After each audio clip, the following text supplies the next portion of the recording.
Hello friends, வணக்கம் and welcome to Tarun food court.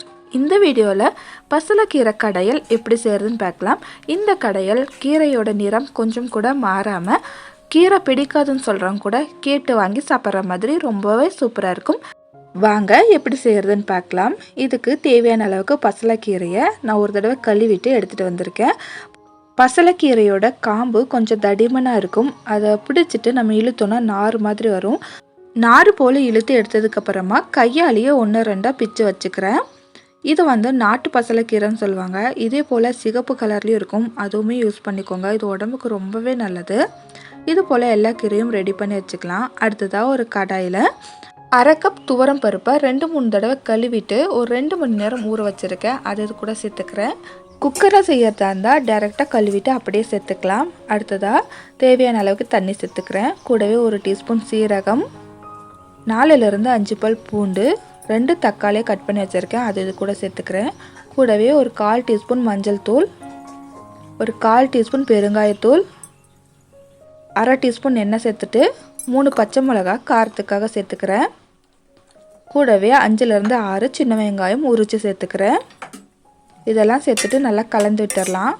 குழந்தைங்க சாப்பிட்றதுனால பச்சை மிளகா கம்மியாக நான் சேர்த்துருக்கேன். உங்களோட காரத்துக்கு ஏற்ற மாதிரி பச்சை மிளகா கூட குறைய ஆட் பண்ணிக்கலாம். ஒரு தடவை நல்லா கலந்து விட்டுட்டு க்ளோஸ் பண்ணி ஒரு 10-15 நிமிஷம் நல்லா குக் ஆகட்டும். இப்போ ஒரு 15 நிமிஷம் ஆயிடுச்சு. நம்ம சேர்த்துருந்த துவரம் பருப்பும் நல்லா குக்காகி வந்திருக்கு.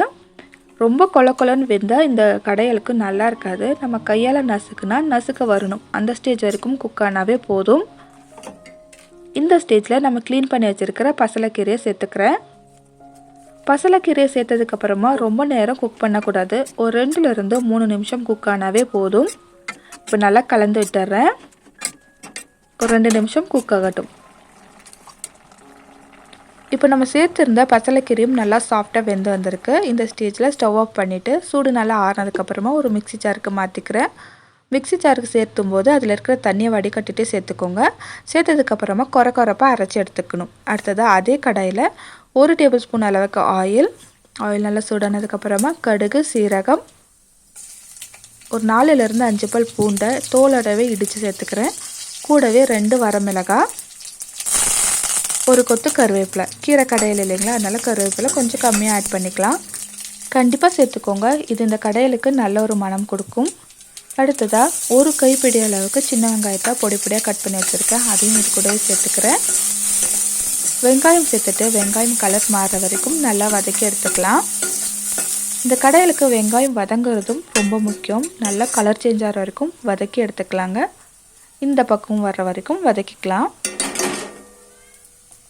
வெங்காயம் இந்த அளவுக்கு நல்லா வதங்கினதுக்கப்புறமா நம்ம கொரப்பாக அரைச்சி வச்சுருக்கிற அந்த விழுதையும் சேர்த்துக்கலாம். மிக்ஸி ஜாரில் பருப்பு வெந்த தண்ணியும் சேர்த்துட்டு நல்லா அலசிட்டு இது கூடவே சேர்த்துக்கலாம். அடுத்ததாக 1 டீஸ்பூன் போல் உப்பு சேர்த்துக்கிறேன். உங்களோட டேஸ்ட்டுக்கு ஏற்ற மாதிரி உப்பு கூட குறைய ஆட் பண்ணிக்கோங்க. இதெல்லாம் சேர்த்துட்டு நல்லா கலந்து விட்டுட்டு ஒரு 2 நிமிஷம் கொதிச்சாவே போதும். உங்ககிட்ட கொத்து சட்டி இருந்துச்சுன்னா மிக்ஸி ஜாரில் சேர்க்காம கொத்து சட்டியில் சேர்த்து நல்லா கடைஞ்சிட்டு அதுக்கப்புறமா தாளிப்பு கொடுத்தீங்கன்னா ரொம்ப நல்லாயிருக்கும்.